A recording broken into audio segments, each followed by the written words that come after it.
준비물입니다. 발광 다이오드 1개, 구리 테이프 1개, 동전 전지 1개, 종이 1장, 스카치 테이프 하나, 꾸미기 도구를 준비해주세요. LED와 전지가 잘 작동하는지 알아보도록 하겠습니다. LED는 긴 다리와 짧은 다리 1개씩 이루어져 있고, 동전 전지는 플러스 극과 마이너스 극으로 이루어져 있습니다. 그럼 LED 긴 다리와 동전 전지의 플러스 극을 LED의 짧은 다리와 동전 전지 마이너스 극을 연결해주면 발광 다이오드에 빛이 들어오는 것을 확인할 수 있어요. 연화장을 구성해 보도록 하겠습니다. 먼저 종이를 반으로 접어주세요. 그런 다음 LED를 꽂을 위치를 종이 앞면에 표시해주세요. 종이를 펼쳐 종이 안쪽 면에 동전 전지를 붙일 위치를 그려주세요.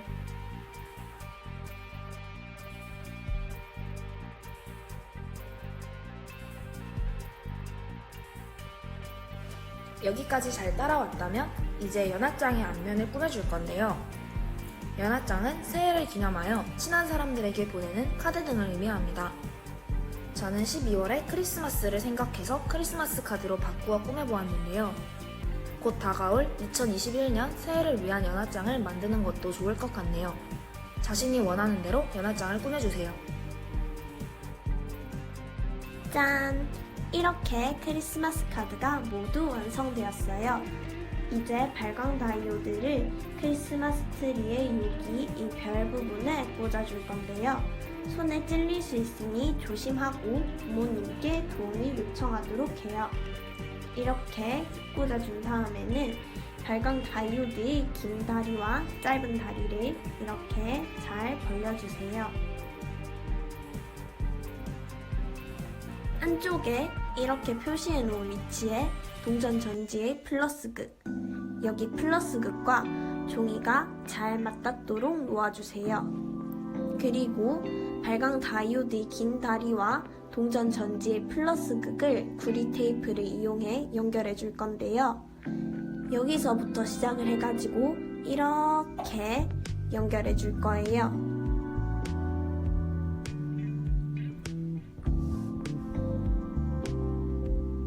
구리 테이프를 잘 뜯어주고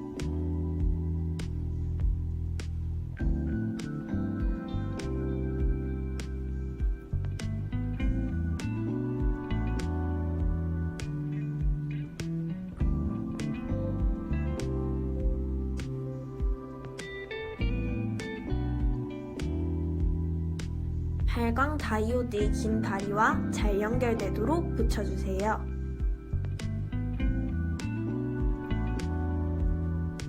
이렇게 뜯어주고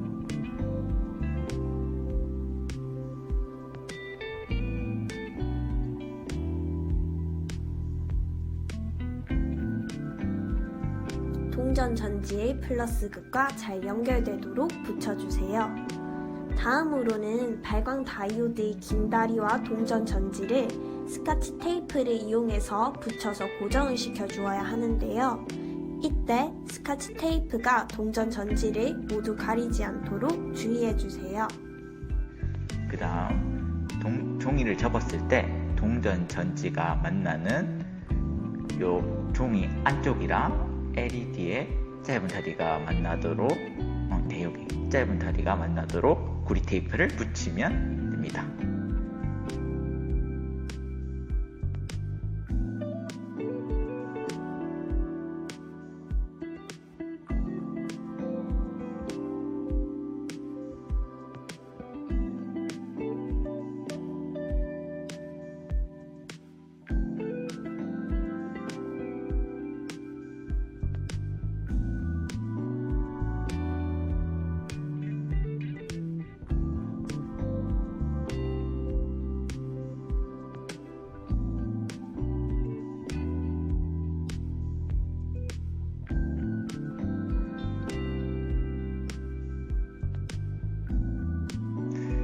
그래서 종이를 접었을 때 이렇게 LED의 불빛이 나오는지 확인해주면 됩니다.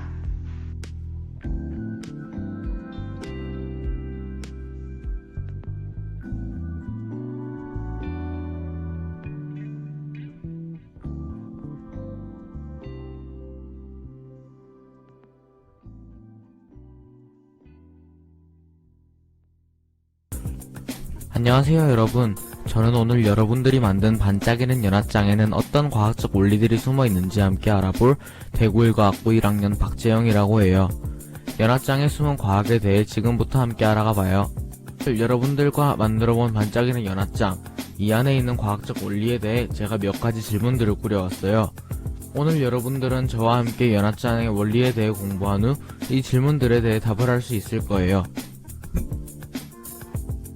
자, 우선 어떤 이야기를 할지 먼저 봅시다.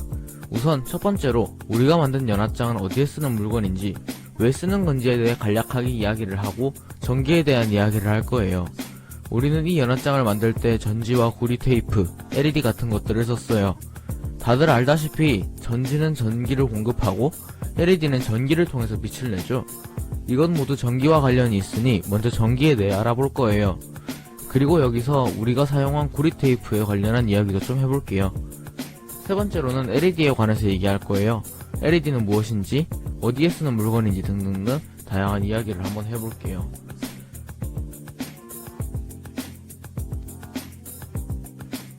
첫 번째 이야기, 연합장이에요. 청첩장, 초대장처럼 무슨 장 하는 거면은 우선 어디에 쓰는 종이나 카드 같은 걸 의미하겠죠? 맞아요.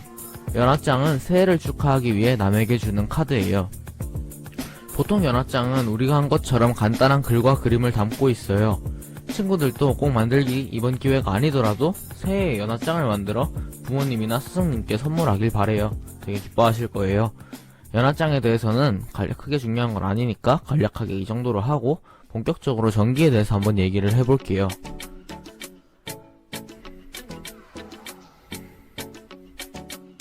두 번째 이야기, 전기예요. 우선 전기는 무엇일까요? 전기는 전자들의 움직임을 의미해요. 무슨 이야기인지는 뒤에서 다시 얘기하고, 우리 이 전기는 도대체 어떻게 통할까요? 우리가 알다시피 전기는 나무나 고무 같은 곳에서는 통하지가 않고 철이나 구리 같은 금속에서는 정말 잘 통하죠. 우리는 이것들을 부도체, 도체라고 불러요. 이런 물질들이 어디서 쓰이는지에 대해서도 함께 알아봐요.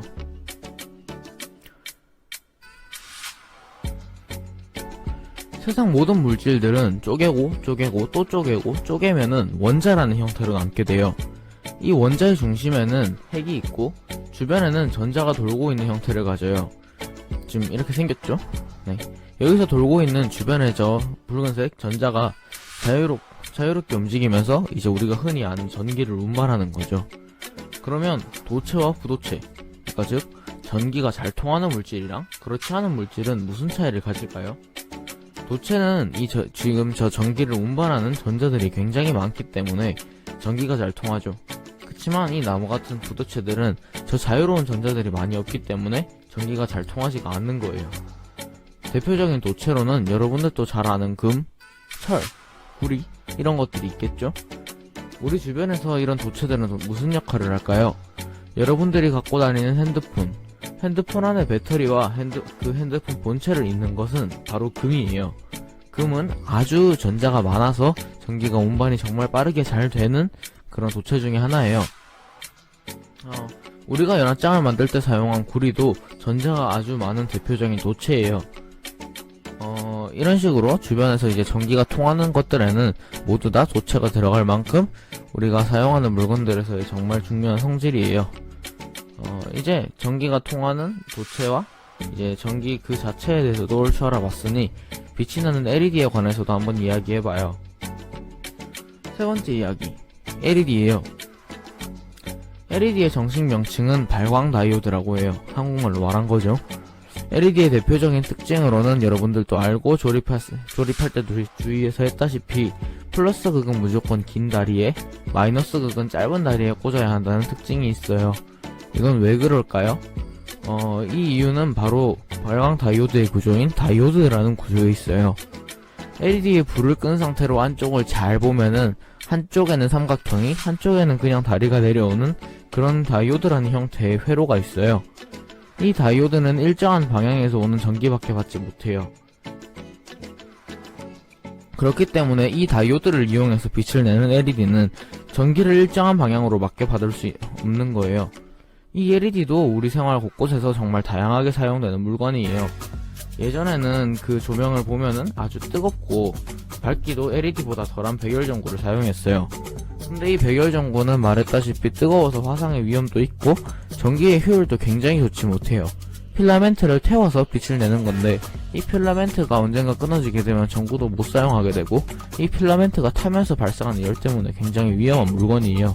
그렇기 때문에 요즘 들어서 조명들은 모두 거의 LED로 교체되고 있는 그런 추세죠. 여러분들 지금 어디서 이 수업을 듣고 있는지 모르겠지만 만약에 학교라면 학교 천장 같은 데서도 대부분 LED 등으로 교체된 것이 보일 거예요. 또한 지금 제가 이 영상을 만들 때도 쓰고 있고 여러분들이 집에 가서 게임을 하고 유튜브를 보고 굉장히 다양한 활동을 할 수 있게 도와주는 이 컴퓨터. 이 컴퓨터의 모니터조차도 자세히 확대해서 보면은 이제 화소라는 단위로 되어 있는데 이 화소란 것도 자체가 빨간색, 녹색, 파란색의 각각의 LED가 합쳐서 여러가지 색을 낼 수 있는 그런 LED를 사용한 구조를 띠고 있어요. 자, 이렇게 우리는 전기에 대해서 공부해보았어요. 지금은 제가 지금 밑에 띄워놓은 세 가지 질문에 대해서 대답을 할 수 있겠나요? 이 질문에 대해서도 모두 대답할 수 있다면 오늘 정말 알차게 공부했어요. 모두 수고했습니다. 다들 안녕.